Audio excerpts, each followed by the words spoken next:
নমস্কার, আমি অভিষেক।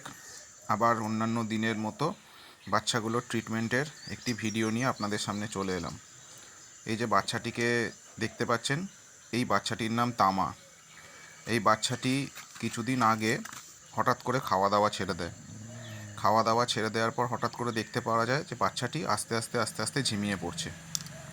সেই মতো বাচ্চাটির চিকিৎসার ব্যবস্থা করা হয়।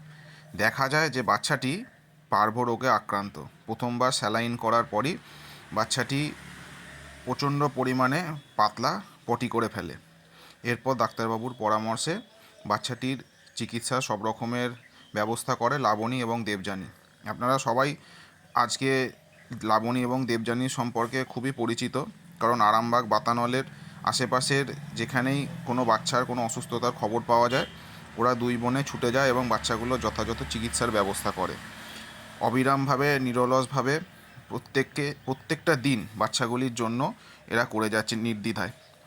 যাক, বাচ্চাটির আজকে 3 দিনের ট্রিটমেন্টের পর বাচ্চাটি অনেকটাই ভালো আছে, খাওয়া দাওয়া শুরু করেছে এবং আস্তে আস্তে বাচ্চাটি সুস্থ স্বাভাবিক জীবনে ফিরছে।